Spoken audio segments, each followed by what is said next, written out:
This Blood, de Malachi Martin. Malachi Martin foi um jesuíta, e ele não só foi jesuíta, mas ele foi vatinólogo, um especialista em política do Vaticano. Tá certo? Ele era um especialista em política do Vaticano, e ele trabalhou dentro aí da Santa Sé. E ele escreveu esse livro, The Key of This Blood, que inclusive é um livro publicado pela Doubleday, que é uma editora que tem como principal cliente a Igreja Católica. Não é um livro contra a Igreja Católica, é um livro a favor. Um livro que recebeu os parabéns do Papa e de um monte de gente lá. E nesse livro, The Key of This Blood, ele conta que um dos segredos de Fátima, sabe que Fátima apareceu em Portugal, Maria apareceu em Portugal, na cidade de Fátima, então tem os 3 segredos que deu para os 3 pastorzinhos ali, pastorinhos, e a Lúcia, que era a única que estava viva, ela recebeu, e ela falou para o Papa.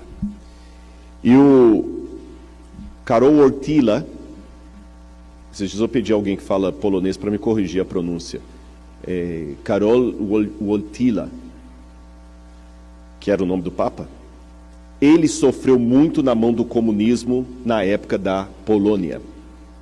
Ele foi bispo de Cracóvia. Ele já tinha um trauma do comunismo. E quando ele soube que um dos segredos de Fátima seria o fim do comunismo,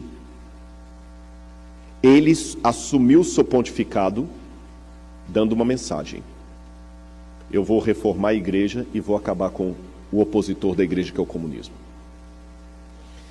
E quando o Papa João Paulo II assumiu, ele escolheu como título João Paulo II para dar o indicativo que ele ia continuar o pontificado de Albino Luciani, que era João Paulo I, que alguns pensam até que foi morto, porque ele ficou 3 meses no poder.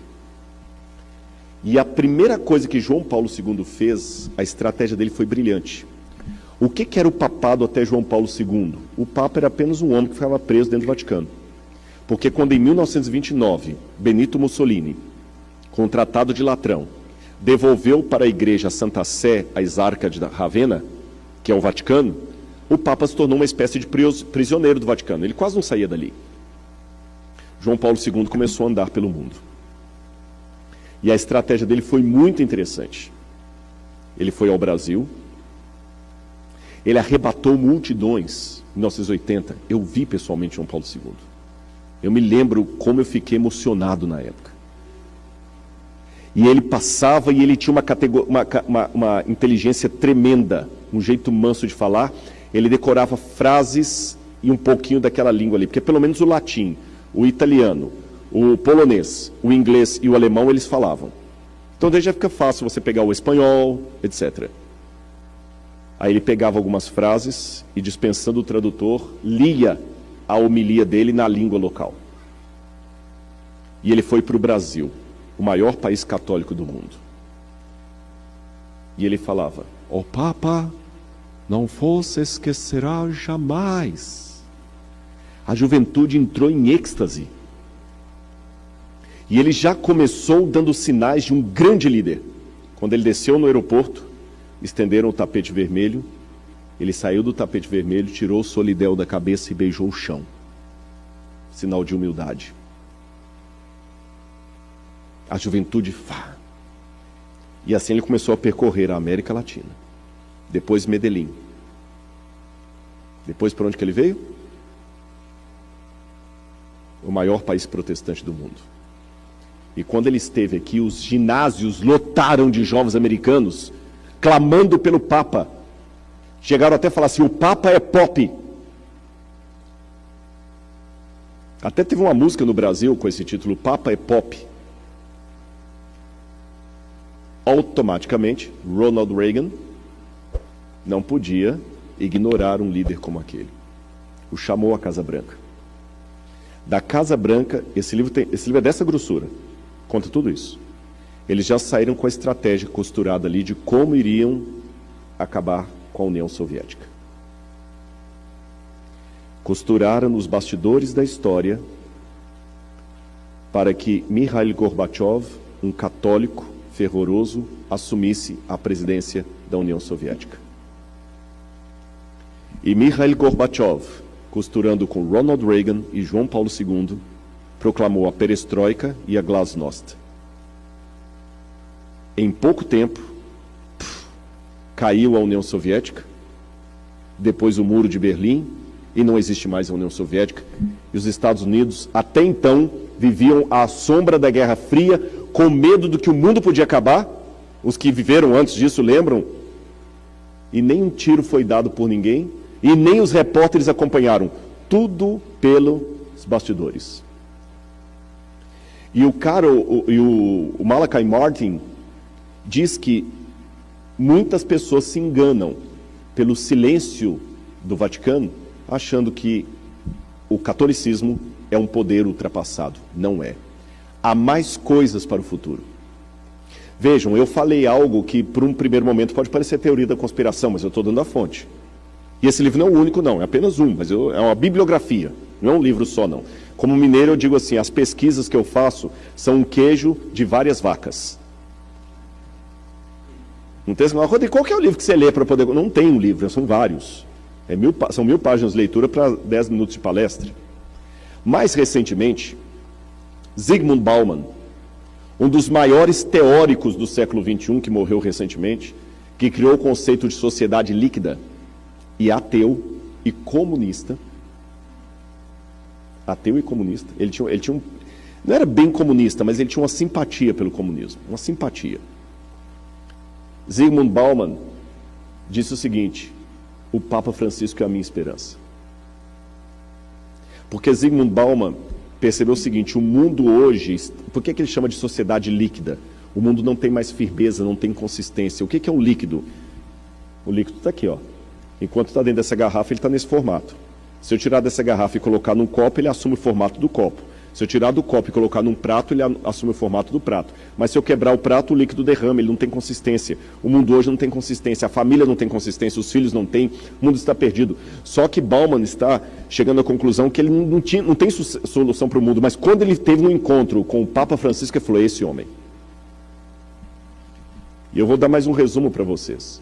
Esse sujeito aqui também, ele é interessante, Jeremiah Lant. Jeremiah Lant, ele é autor do livro The Parting Instinct, A Cultural History of Humanity's Search for Meaning. Ele fala da padronização, e esse livro, ele fez uma análise sociológica sobre o coronavírus. E ele colocou o seguinte: o coronavírus significa o fim da era neoliberal. Qual é o próximo? O coronavírus é um cadinho político derretendo e remodelando as normas atuais. A nova era será uma fortaleza da terra, ou um prenúncio de uma sociedade transformada em base a um novo conjunto de valores. Em 2017, mais de 15 mil cientistas de 184 países emitiram um aviso sinistro para a humanidade de que o tempo está se esgotando. Eu fui atrás dos artigos científicos disso, que ele cita. Que o tempo está esgotando. Logo será tarde demais, escreveram eles, para mudar o curso da nossa trajetória fracassada. Então, inclusive tem o artigo científico que foi publicado, porque eu falei, não é só ler o livro, eu fui atrás das fontes que ele usa. E o Bioscience tem os artigos lá, olha, esse publicado na Bioscience, World Scientists Warning the Humanity a Second Notice. Os cientistas estão alertando o mundo. E não pense que é só questão ecológica. Eu vou resumir, porque o meu horário já está acabando. Sabe o que está acontecendo no mundo hoje? Imaginem uma casa com várias crianças. Eu esqueci de mencionar uma coisa, gente. Até eu vi ele tirando foto ali, foi bom para isso. Não, mas o que eu falei, você me ajudou aqui agora. Há vários dias que eu estou ensaiando dizer para vocês que eu vou deixar os PowerPoints da semana todos salvos no computador da igreja, e quem quiser pode pegar lá, tá bom? Traga só um pendrive, eu não sei se o pastor tem que mandar por e-mail, ele é pesado, não sei se vai por e-mail. Mas se alguém trouxer um pendrive, eu posso dar todos os slides para vocês, viu? Obrigado, pode tirar foto à vontade também, não estou recriminando não. Mas é que às vezes, puxa, ele passou o slide, eu queria tomar aquele versículo aqui, aquela passagem ali, aí vocês tragam um pendrive, eu era para ter dito isso desde anteontem, eu esqueci, agora que eu vi ele tirando foto, lembrei disso, tá bom? Eu não tenho ciúme de PowerPoint, não. Tem gente que não gosta, mas para mim não.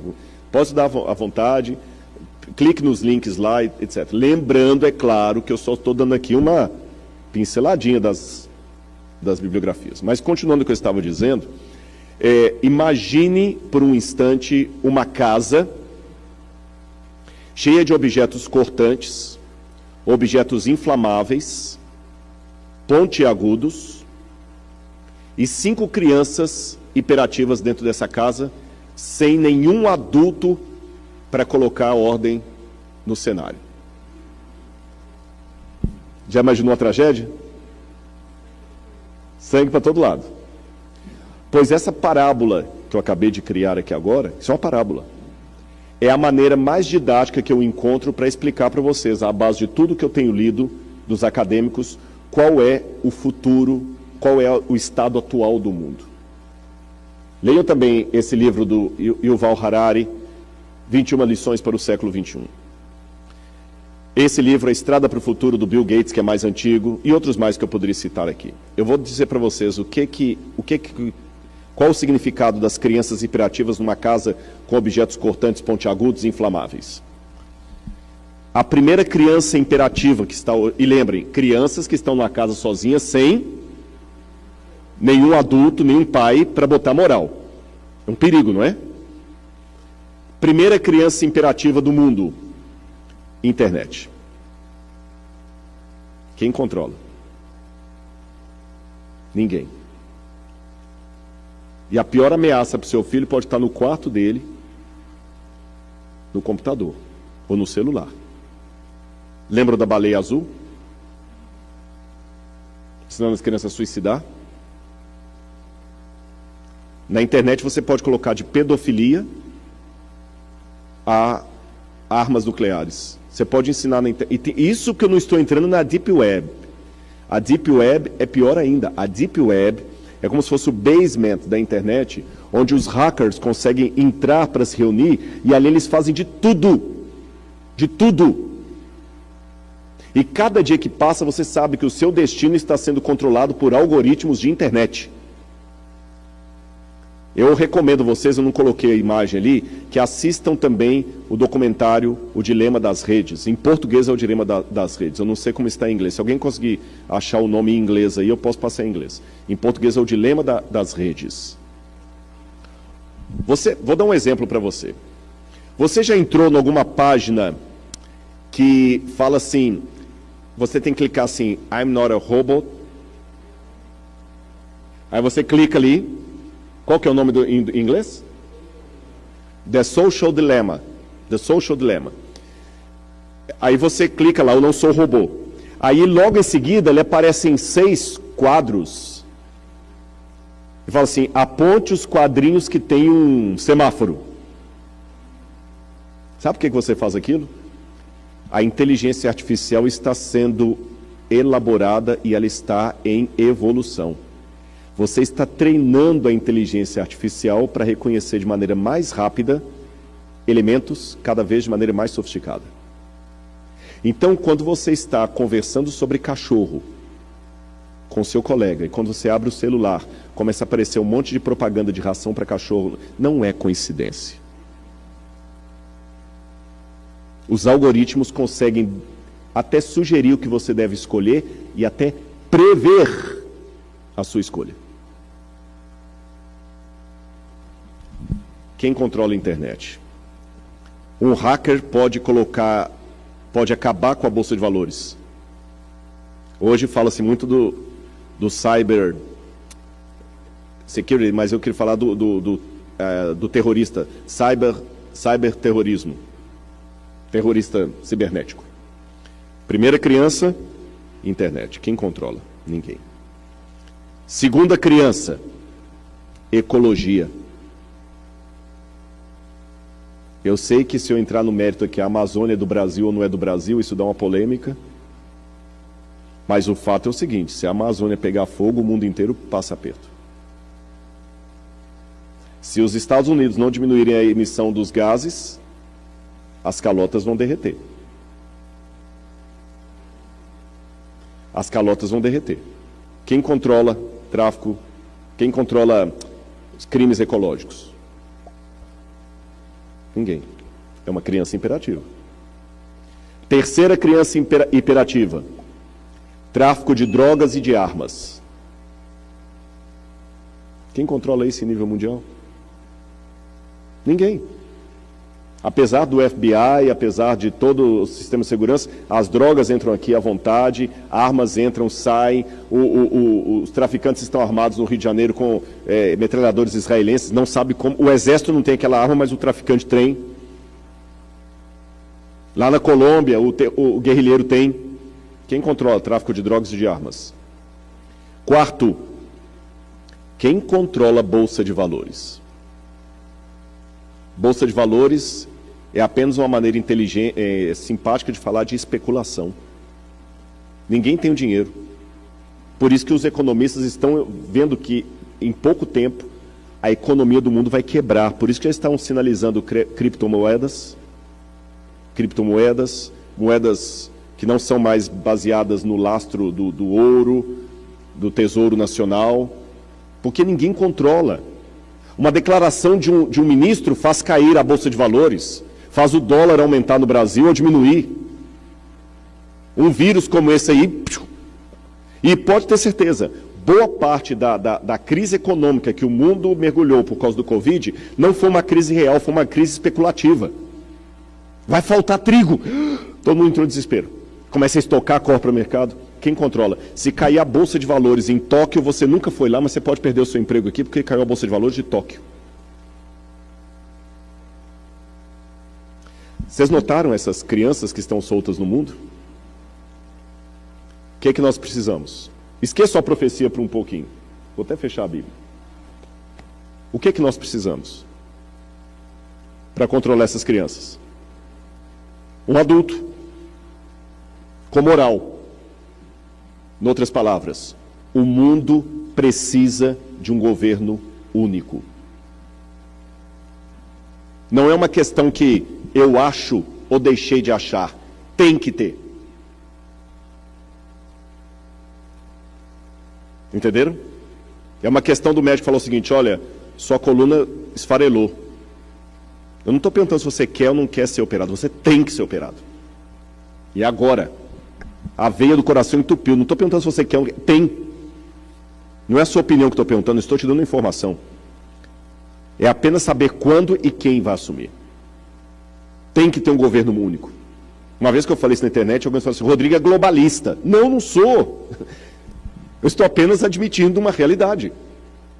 E esse governo único vai ter que fazer a magia de manter a soberania nacional de cada país conjugada ao interesse global, porque nós não podemos nos dar ao luxo mais de ser brasileiros, americanos, chineses ou ingleses, porque o que cada país faz afeta o mundo inteiro.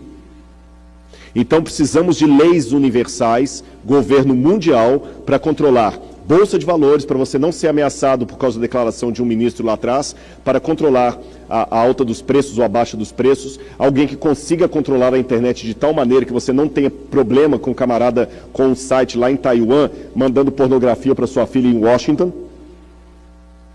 Alguém que consiga falar com o governo, pare com as emissões de gás e o governo tem que obedecer. E a ONU não, esqueça a ONU nunca fez esse papel, a ONU é apenas um emblema, uma figurinha, a ONU não tem moral para nada.